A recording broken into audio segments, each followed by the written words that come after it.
All questions about the tariffs, the stock market, and the future of the American economy can be answered in one overlooked place.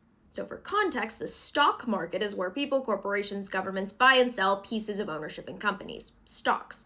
The American bond market is where people, corporations, other governments pay the American government a loan for a set period of time, and when the time's up, the American government pays back that loan plus varying amounts of interest, and that contract is a bond. So when everyone wants to buy bonds and demand is high, interest rates are low, and when no one wants to buy bonds, interest rates are high. So right now, the American economy has high national debt, high inflation, and high interest. So to pay back our debt, we've been printing a lot of money. But the problem with printing more and more money is that the buying power of the individual dollar becomes less and less, meaning inflation increases. But that means no one wants to buy our bonds because they can't trust that we're going to have the money to pay them back. So interest rates go sky high. So if we can't print money, and we can't borrow in the form of bonds because no one wants to give us a loan, we have nothing in the short term.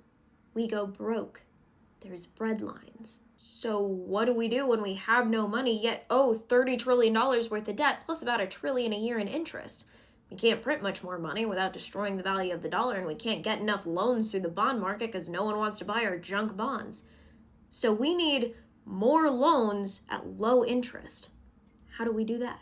Well, if someone from one of the largest consumer markets in the world were to threaten high tariffs, companies face the threat of losing a lot of money because they can't sell as much stuff. So the owners of stocks in those companies are going to say, we're out of here, because if the companies lose money, the stock owners lose money. So the stock market crashes, everyone panic pulls out, but now they have all this cash sitting around losing value to inflation. So what do? They move it to the bond market. And with all these people moving over to the bond market, interest rates decrease, because if demand is high, we don't have to entice anyone to buy our bonds. So we get more loans that could be paid back at low interest. And if we can refinance our $30 trillion deficit at low interest, that's less money we have to pay back, meaning we don't have to print as much, meaning inflation decreases. The dollar becomes more stable. We can also probably assume that since the tariffs wouldn't go into effect until several days after being announced, they were probably being used as bargaining chips to open trade negotiations. In less than a week, over 50 countries have reached out to negotiate trade.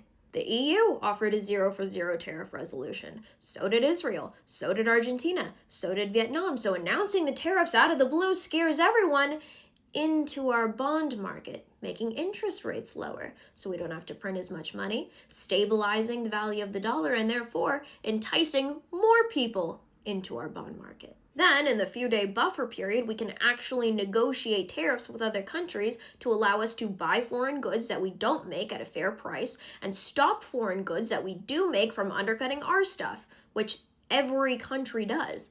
So why weren't we doing this before? One reason was that at one point, China had tariffs on us, but we didn't have tariffs on China. And the idea was that the wealthy elites with the mega corporations would put their factories in China and sell their products back to the Americans for dirt cheap because of slave labor, and undercut the smaller American businesses so the rich could stay rich, which should also explain why it's the wealthy classes preaching to the people that tariffs are bad for the economy.